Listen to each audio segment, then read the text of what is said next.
Taylor series are a bit like the Swiss Army knife of calculus. It's really handy to have with you because sometimes you get in a jam and, well, you're stuck out in the wilderness without your tools. And having Taylor series with you will help you get out of that jam pretty well.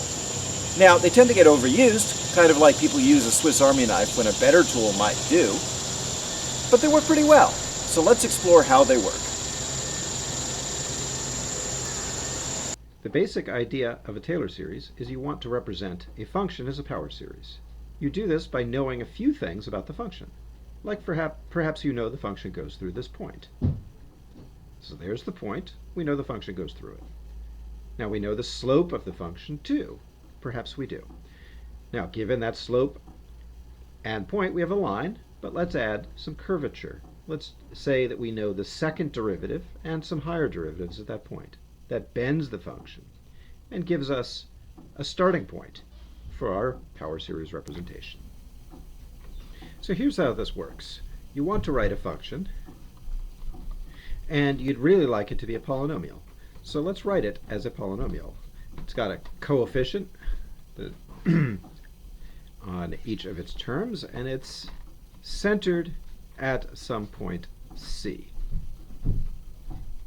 And I'll write out the first few terms like this. I'm not using sigma notation because actually I think it's a little more enlightening to see how it goes this way. Okay, so ideally you want to write out your function as a power series. And we know some things about the function. We know, or rather given, we know the value of f at c, f prime at c, f double prime at c, and so on. In general, f n derivatives at c. So we know all of those. We don't know f anywhere else. We just know f at that point. So values of f and derivatives at x equals c, no other points. And the surprising thing is that if f really does have a power series like this, then we can figure out what the values of f at every other point is.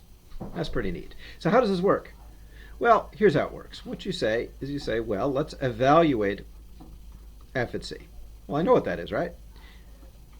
So that's a0 plus a1 c minus c plus a2 c minus c, and so on. And the thing to notice is, of course, that c minus c is 0. So this goes away, and so does every other term in the series except for the very first one. So all of this washes out, and I just get a0. So that means that the coefficient a0 in my power series is just f of c. All right. Well, then let's keep going. So why don't I take a derivative of both sides? Okay, that's not so hard. F of x, f prime at x, no problem. I don't know what it is exactly, but fine, so it is. Now, the other side of things is a polynomial, well, power series, and so taking derivatives of polynomials in power series is no problem. Derivative of a constant is 0. That's gone. What about a1? Well, a1 times, this is a linear thing. It's a linear thing with slope 1. All right, fine, no problem. 2, a2, x minus c. I'm just using the power rule there and the chain rule, but the derivative of x minus c is 1. Plus 3a3, x minus c squared, and so on. And let's evaluate this guy at c, because I know that. That's known. Okay, well that's a1 plus, these guys, just as before, is c minus c plus a whole bunch more terms. Again, each of these guys are going to wash out. So that term is 0, that term is 0, all of those terms are 0. And so this is just a1. So a1 is f prime at c. All right, well, this worked pretty well. Let's keep going. Let's take a second derivative. F double prime of x.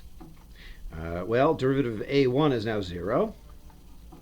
And derivative of this second thing is just 2a2 plus 3 times 2, a3, x minus c plus, okay, fair enough. 3 times 2 is 6, of course, but let me leave it at that form. Again, evaluate this at c. And, of course, as before, we get a whole lot of 0 going on there. And so what this means is that a2 is 1/2 of f double prime. Evaluated at c. No reason to stop now, right? Let's keep going.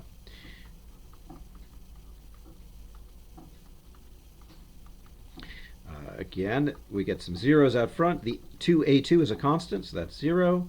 And I get 3 times 2 times a3 plus, and so on.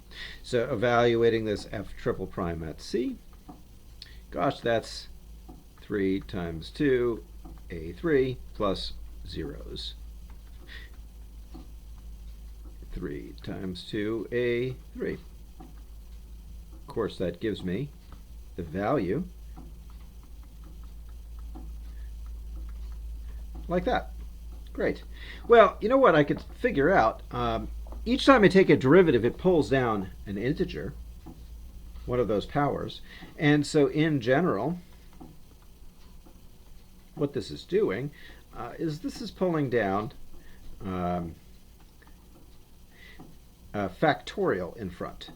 So 3 times 2, and then a times 1, and then a times 0, etc. So in general, the terms look like f, take n derivatives, evaluated at c, and I'm going to get n factorial times f, n factorial times a n, and then plus a whole bunch of things that evaluate to 0. So what that means is that the typical term is going to be 1 over n factorial f n derivatives at c. Putting all the pieces together, this means that the power series representation for f should be of the form f at c plus f prime at c, x minus c. Remember, now we've got the power series going on. F double prime of c over 2, x minus c squared, plus, and the general term will be 1 over n factorial, f n derivatives at c, x minus c to the nth power, plus, of course, lots more terms. If you like sigma notation, you can write this out very neatly and compactly in the following way. And this is called a Taylor series for f centered at c. And perhaps people like to say x equals c. Okay, and that's really all there is to it. So it's a nice formula, and it allows you to write a function based on all of its values of the function and its derivative at a specific point c, and turn it into a power series. So if you know all that data, you can come up with the Taylor series. Now, of course, there's lots you could do. You can compute Taylor series of functions. You can use them to estimate things. They're very handy. As I started this video off by saying, Taylor series are really the Swiss Army knife of calculus. Maybe not always the most appropriate tool for the job, but they certainly work. And if you get stuck out in the wilderness of mathematics without any other tools, having Taylor series in your pocket might just be the thing you need.